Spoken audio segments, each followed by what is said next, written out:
Praise the lord. ప్రభు అయిన యేసు క్రీస్తు ప్రశస్త నామంలో మీ అందరికీ మా హోసన్న మినిస్ట్రీస్ తరపున హృదయపూర్వకమైన వందనాలు తెలియపరుస్తున్నాను. ప్రభు మిమ్మల్ని ఆశీర్వదించి దీవించుగాక. ఈ దినం మీ కార్యములను సఫలం చేసి నూతనమైన మార్గాలలో ప్రభు మిమ్మల్ని నడిపించి ఆయన చిత్తము, సంకల్పము, ప్రణాళిక మన యందు ప్రభు నెరవేర్చునుగాక. ప్రియులారా, ఈ పూట పరిశుద్ధ గ్రంథంలో నుంచి ఒక చక్కటి మాట నేను చదువుతాను, ఆలకించండి. యెహెజ్కేలు గ్రంథం 34వ అధ్యాయం 12వ వాక్యాన్ని నేను చదువుతున్నాను, ఆలకించండి. తమ గొర్రెలు చెదరిపోయినప్పుడు కాపరులు వాటిని వెదకున్నట్లు నేను నా గొర్రెలను వెదకి చీకటి గల మబ్బు దినమందు ఎక్కడెక్కడికి అవి చెదిరిపోయెనో అక్కడ నుండి నేను వాటిని తప్పించి. పిల్లలు చూడండి, ఇక్కడ శ్రేష్టమైన ఒక అనుభవం ఏంటంటే, ఆయన ఒక కాపరిగా మనకు కనిపిస్తాడు. మనము గొర్రెల వలె ఆయనకి కనబడుతూ ఉన్నాం. కానీ విశేషమైనటువంటి అనుభవం ఏంటంటే, ఆయన వాటిని వెదకి ఎలా వెతుకుతాడు అనంటే, ఒక కాపరి కదా తమ గొర్రెల్ని ఎలా వెతుకుతాడో అలాగున ఆయన మనల్ని వెతుకుతాడట. ఈ వాక్యాన్ని వెతుకుతాడు అన్నప్పుడు ఆయనకి కనబడని సృష్టమేమీ లేదు కదా, ఆయనకి మరుగైన స్థలమే లేదు కదా, సృష్టికర్త అయిన ప్రభు ఆయన. మరి ఆయన వెతకడం ఏంటి అంటే, ఆయనకి కనబడనిది కూడా ఉంటుందా? మనం కనబడకపోతే కదా ఆయన వెదకాలి అనే సందేహం కూడా మనకు వస్తుంది. వెదకడము అనంటే పరామర్శించడం అనేది మనం గుర్తించాలి, గ్రహించాలి. మనల్ని పరామర్శించడం, మన విషయములను ఆయన తెలుసుకోవడం, మన విషయం ముందు ఆయన స్పందించడం అనేది మనం గుర్తించాలి. వెదకడం అంటే కనబడకుండా ఉంటే వెతుకుతూ వెళ్ళడం అని కాదు. ఇక్కడ గొర్రెలు ఆయన గొర్రెలు. మీరు పరిశుద్ధ గ్రంథంలో యోహాను సువార్తలో కూడా మీరు చదువుతారు, నా గొర్రెలు నా స్వరము వింటాయి, అవి నన్ను వెంబడిస్తాయి అని వాక్యంలో మనం చదువుతాము. అంటే ఆయన పేరు పెట్టబడిన ఆయనకంటూ కొన్ని గొర్రెలు ఉన్నాయి. ఆ గొర్రెల విషయమై ఇక్కడ మాట్లాడుతున్నాడు. లోక జనులందరి కొరకు కాదు, కానీ ఆయనకు సొంతమైన గొర్రెలు, ఆయన స్వరాన్ని విని ఆయనను వెంబడించే గొర్రెలను గురించి మాట్లాడుతున్నాడు. ఆ గొర్రెలు మబ్బు దినమందు ఎక్కడికెక్కడికి అవి చెదిరిపోయెనో అంటే, ఆయన పేరు పెట్టబడిన ఆయన గొర్రెలకు కూడా మబ్బు దినం ఉంటుందా? ఆయన స్వకీయ సంపాద్యమైన గొర్రెలకు కూడా మబ్బు దినం ఉంటుందా? ప్రియులారా, ఎంతటి భక్తుడికైనా, ఎంత పరిశుద్ధునికైనా ఒక మబ్బు దినం ఉంటుందండి. ఆ మబ్బు దినమందు దేవుడు తమ గొర్రెల్ని, మన కాపరి అయిన పరలోకపు తండ్రి ఆయన గొర్రెల్ని విడిచిపెట్టేవాడు కాదు, దాటి వెళ్ళేవాడు కాదు, ముఖం చాటి వేసేవాడు కాదు, వెన్ను చూపేవాడు కాదు. ఆయన పేరు పెట్టబడిన ఆయన గొర్రెలు మబ్బు దినమందు చెదిరిపోయినప్పుడు, అంటే ఇది ఒక శ్రమకి సూచనగా కనిపిస్తుంది. మబ్బు దినం చూడండి, అగ్నిని పరలోకంలో నుంచి దింపిన దైవజనుడైన ఏలియా వంటి దైవజనునికే ఒక మబ్బు దినం వచ్చిందండి. అబ్రహాము విశ్వాసవీరుడు, ఆయనకి ఒక మబ్బు దినం వచ్చింది. భక్తుల జీవిత చరిత్రలో మీరు చూడండి, ప్రతి భక్తునికి ఒక మబ్బు దినం ఉంటుంది. మబ్బు దినము లేకుండా, శ్రమ అనేది కలగకుండా, కన్నీళ్ళు అనేది రాకుండా ఏ భక్తునికి విశ్వాసపు పోరాటం విజయవంతం కాదు అనే విషయాన్ని మనం గ్రహించాలి. మనకే ఏదో కొత్తగా శ్రమ కలిగిందని, శోధన కలిగిందని, ఇబ్బందులు వచ్చాయని మబ్బు పట్టిందని, చీకటి అలుముకుందని మనం ఆశ్చర్యంగా మాట్లాడవలసిన అవసరం ఏమీ లేదు. శోధన కలిగినప్పుడే దేవునితో మనకు అత్యున్నతమైన సహవాసం దగ్గరవుతుంది. శ్రమ కలిగిన నాడే పాఠాలు నేర్చుకోగలుగుతాం. శ్రమ కలిగిన నాడే దేవునితో ముచ్చటించుకోగలుగుతాం. శ్రమ కలిగిన నాడే మనం అనేకులకు ఒక పత్రికగా, అనేకులకు మనం ఒక గుర్తుగా నిలబడగలుగుతాము. దైవజనులు యేసన్న గారు చెప్పేవాళ్ళు, నేను అనేక శ్రమల ద్వారా వచ్చాను గనుకనే అనేక శ్రమలలో ఉన్న వారిని నేను వాక్యము చేత ఆదరించగలుగుతున్నాను అని చెప్పేవాళ్ళు. ఎలా ఆదరించగలుగుతున్నాడు అనంటే ఆయన ఆ మార్గంలో వచ్చాడు గనుక.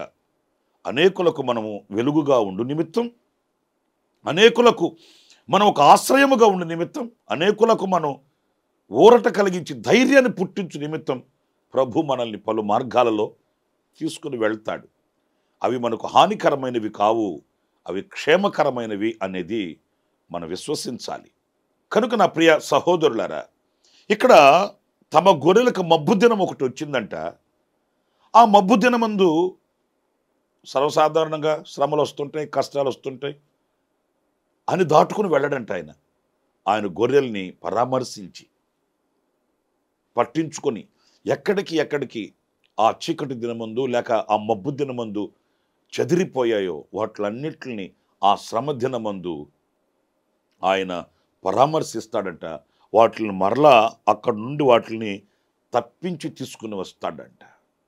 నా ప్రియ దేవుని బిడ్డలారా, మన కాపరి ఎంత గొప్ప కాపరి అనేది, ఆయన ఎంత దయా జాలి కలిగిన కాపరి అనేది ఈ వాక్యంలో మనకు అర్థమవుతుంది. నిజమే, అనేక సందర్భాలలో మనం కూడా ఆయన చేత ఆదరింపబడిన, ధైర్యపరచబడిన అనేక అనుభవాలు మనకు జ్ఞాపకం వస్తాయి. నా అనే నరులు నరలోకంలో ఎవరు కానరాని నిసీదిలో, ఎండిన ఎడారిలో ఎటు వెళ్ళాలో ఎక్కడికి వెళ్ళాలో తెలియక సాగి వెళుతున్న హాగర్ని ఆయన పలకరించాడు. ఎవరున్నారు? ఎక్కడ ఎవ్వరు కానరాని ఆ ఎడారిలో దారితెన్నులు తెలియని పరిస్థితుల్లో అల్లాడిపోతూ తల్లడిల్లిపోతున్న హాగర్ని పేరు పెట్టి పిలిచాడు. నిజం కాదా?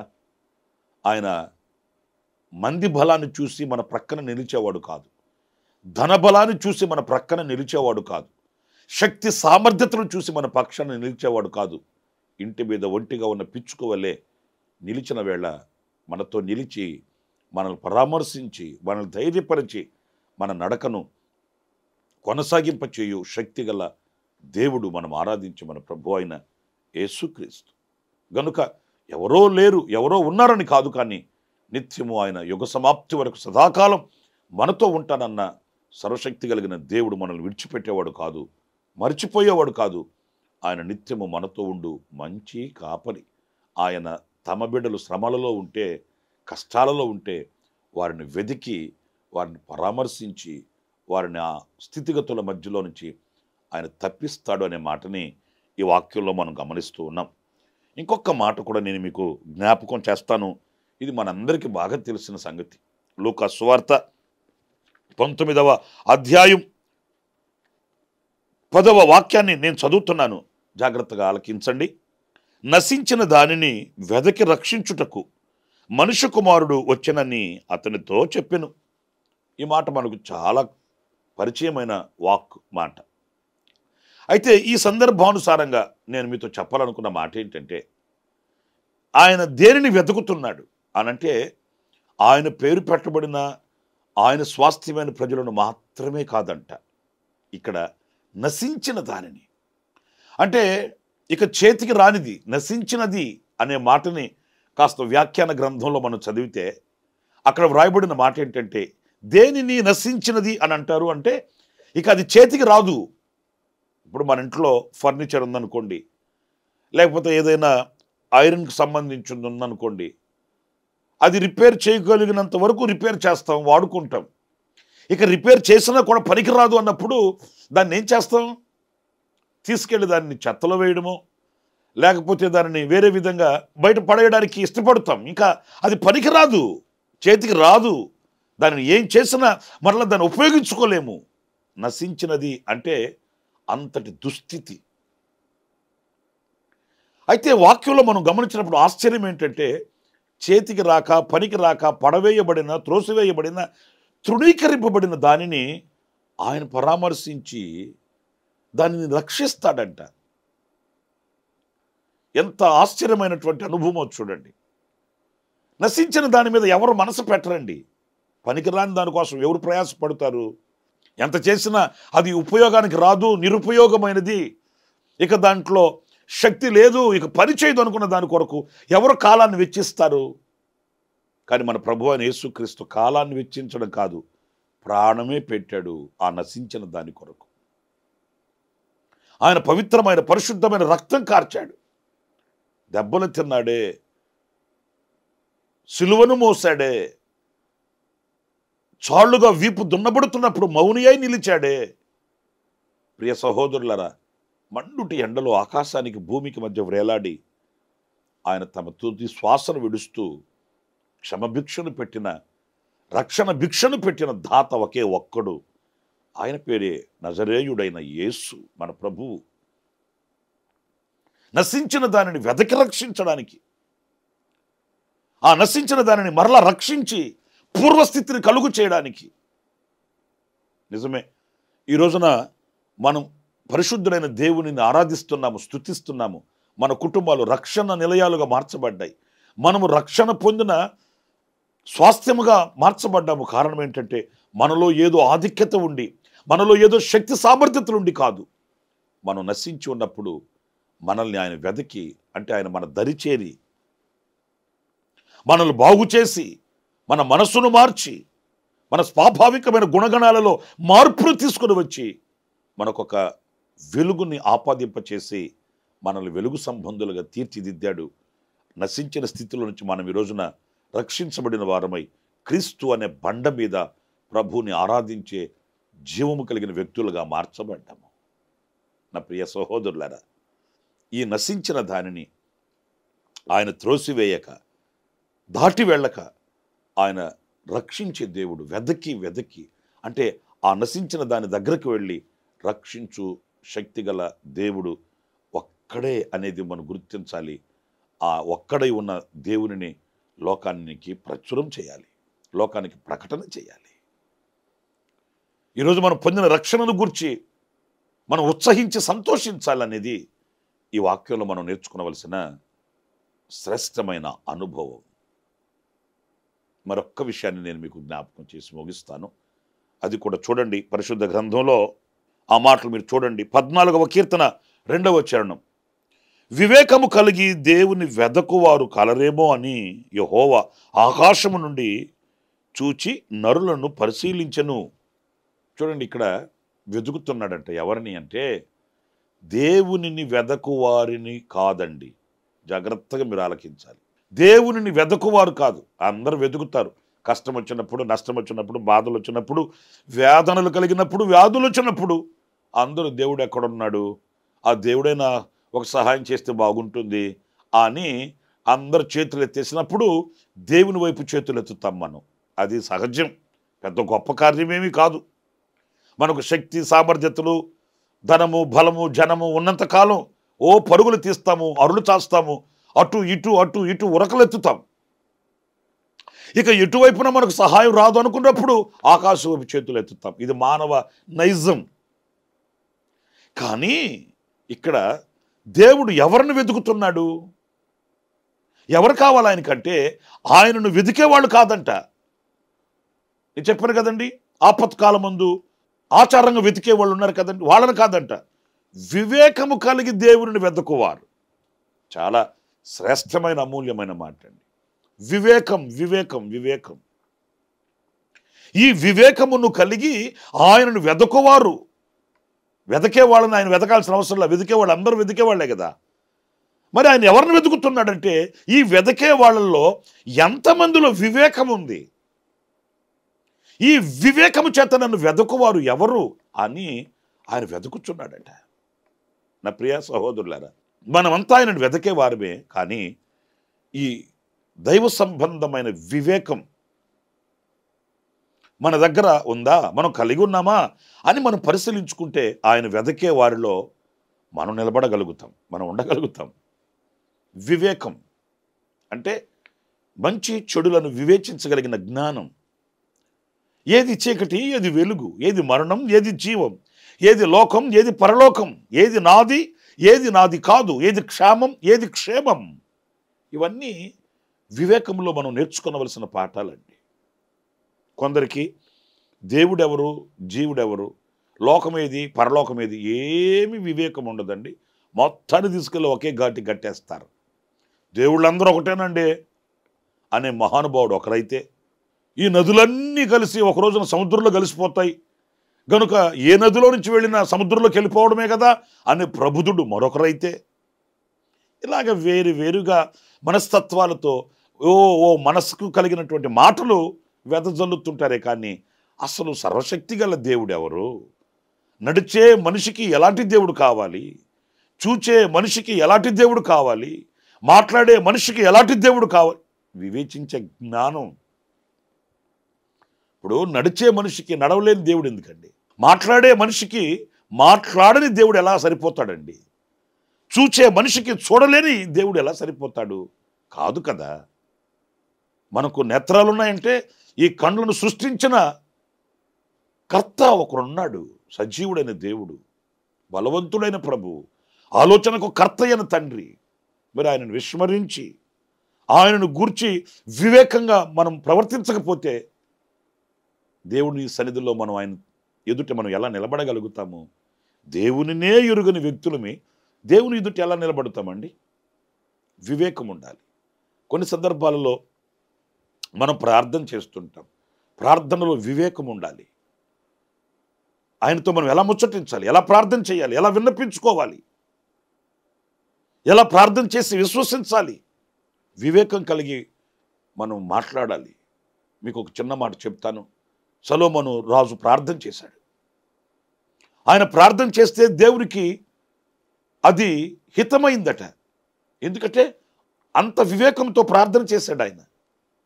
ఇంత గొప్ప జనము నీవు నాకు అప్పగించావు ప్రభువా, ఇంత గొప్పదాని నీ జనమునకు న్యాయం తీర్చగలిగిన వాడెవడు అని ఏ విధంగా ప్రార్థన చేయాలనో ఆ విధంగా ప్రార్థన చేసి ఆయన కోరుకుంది కూడా ఏం కోరుకున్నాడో తెలుసండి?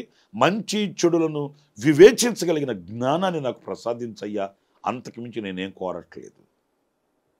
ఎందుకంటే ఈ జనానికి నా మూలంగా న్యాయం జరగాలి, ఈ ప్రజలు నా మూలాన ఆనందంగా బ్రతకాలి, ఆశీర్వాదకరంగా ఉండాలి. అలాంటి ఆశీర్వాదకరమైన జీవితాన్ని వాళ్ళకి నేను ఇవ్వాలనుకుంటే నాకు వివేకం కావాలి.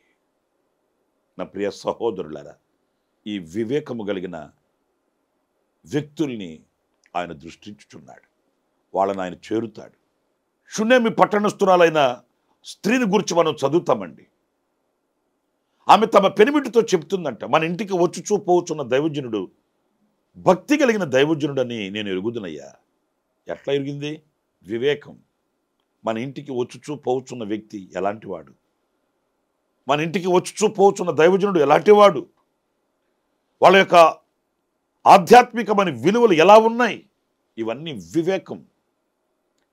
అవి మనం లోక సంబంధమైన జ్ఞానంతో గుర్తించలేము, లోక సంబంధమైన దృష్టితో మనం వాటిని పరిశీలించలేము. దైవ సంబంధమైన వివేకం కావాలి. మన ఇంట ఉండవలసిందేంటి, బయట ఉండవలసిందేంటి, మనం ఆస్వాదించవలసిందేంటి, మనం తృణీకరించవలసిందేంటి, ఇవన్నీ వివేకం కలిగిన అనుభవాలు. ఈ వివేకం కలిగిన వ్యక్తులు ఆయనను వెతికితే ఆయన వెంటనే వాళ్ళ దగ్గరికి చేరుతాడు, వాళ్ళని పరామర్శిస్తాడు. ఆయన కూడా వాళ్ళ కొరకై వేచి చూస్తున్నాడు. మరి ఈ రోజున ఈ వివేకమును మనం పొందుకోవాలి. నేను అనకూడదు కానీ అనేక అనర్థాలకి పాల్పడి, అనేక అపజయాలకు పాల్పడి కన్నీరు మున్నీరుగా ఈ రోజున జీవితాన్ని ఎందుకు వెళ్ళబుచ్చుకొనవలసి వస్తుందంటే వివేకం లేక. అనవసరమైన వాటిని తలపెట్టి, అనవసరమైన వాటిని సంపాదించుకొని, అనవసరమైన వాటిని ఇంట్లో పెట్టుకొని, ఇంట్లో చేర్చుకొని, ఆ తర్వాత గాయాల పాలైన తర్వాత కన్నీళ్లు కార్చి వెద చెందడం మన వివేకం అని చెప్పుకోవాలి. కనుక ఈ వివేకము కలిగి ఆయనను వెదకువారు కలరేమోనని ఆయన వెతుకుతున్నాడంట. మనం ఈ వివేకాన్ని ప్రభు సన్నిధిలో కోరుకోవాలి. నశించిన దానిని ఆయన వెతుకుతున్నాడట రక్షించడానికి. అంత మాత్రమే కాదు, తమ గొర్రెలు మబ్బు దినమందు చెదిరిపోయి ఉండగా, శ్రమలలో ఉండగా, శోధనలలో ఉండగా ఆ తమ గొర్రెల్ని ఆయన వెతుకుతున్నాడట, ఆ మబ్బు దినమందు వాటిని తప్పించి రక్షించడానికి. నా ప్రియ సహోదరులారా, ఈ మాటలు వింటూ ఏ స్థితిలో మీరు ఉన్నప్పటికీ కూడా మనకు ఒక కాపరి ఉన్నాడు, మనకు ఒక సజీవుడైన దేవుడు ఉన్నాడు. ఆయన నిన్ను వెతుకుతున్నాడనే ఆలోచన ఎప్పుడు కూడా పోగొట్టుకోకూడదు. ఆయన సన్నిధిలో ఏ విషయంలోనైనా మనం నిలిచి ప్రార్థించినప్పుడు మన ప్రక్కన నిలుచు దయ కలిగిన, ప్రేమ కలిగిన, వాత్సల్యత కలిగిన దేవుడని ఆయనను మనం స్తుతించాలి. ప్రార్థన చేసుకుందాం. ఆశ్చర్యకరుడైన తండ్రి, జీవాధిపతి అయిన ప్రభువా, మీకు వందనాలు. మీరు వెదకు వాడవని, మీ గొర్రెల్ని శ్రమదినమందు విడిచిపెట్టకుండా ఆ మబ్బు దినమందు చెదిరిపోయిన గొర్రెల్ని వెదకి పరామర్శించు దేవుడువని, నశించిన దానిని వెదకే దేవుడువని, వివేకము కలిగి మిమ్మల్ని వెదుకువారని వెతుకుతున్న దేవుడువని లేఖనాలలోంచి మేము ధ్యానిస్తూ వచ్చాం నాయనా. ఇదిగో శిరస్సు వంచి మరొకసారి మీ పాద సముఖములో మేము ప్రార్థిస్తూ ఉన్నాం. మీ ఎదుట మేము నిలవగలిగిన, మీ ఎదుట చేరగలిగినటువంటి ఆధ్యాత్మికమైన విలువల్ని మాకు ఒక్కొక్కరికి మీరు అనుగ్రహించి నడిపించమని మీకు అప్పగించుకుంటూ, ఎవరైతే ఈ ప్రార్థనలో నైనా ఏకీభవించి ఉన్నారో వారిని అందరిని ఆశీర్వదించండి, అక్కర్లు తీర్చండి, మీ రెక్కల నీడలో దాచి భద్రపరచండి, కృపాక్షేమాలతో నడిపించమని మమ్మల్ని ఒక్కొక్కరిని మీ చేతులకు సమర్పించుకుంటూ యేసు ప్రశస్త నామములో ప్రార్థన చేసి వేడుకొనుచున్నాను తండ్రి. ఆమేన్. ఆమేన్. ప్రభు మిమ్మల్ని దీవించి ఆశీర్వదించునుగాక. ఈ దినమంతా విశేషమైన కృపణ దేవుడు సమృద్ధిగా మీకు అనుగ్రహించుగాక. ఆమేన్. ప్రతి దినము ఈ అనుదిన కృప అను సందేశాల కొరకు, ఇంకా మరిన్ని ఆత్మ సంబంధమైన సందేశాల కొరకు ఈ మా యూట్యూబ్ ఛానల్ ని సబ్స్క్రైబ్ చేసుకోండి. Pastor Ramesh, Kosanna ministries.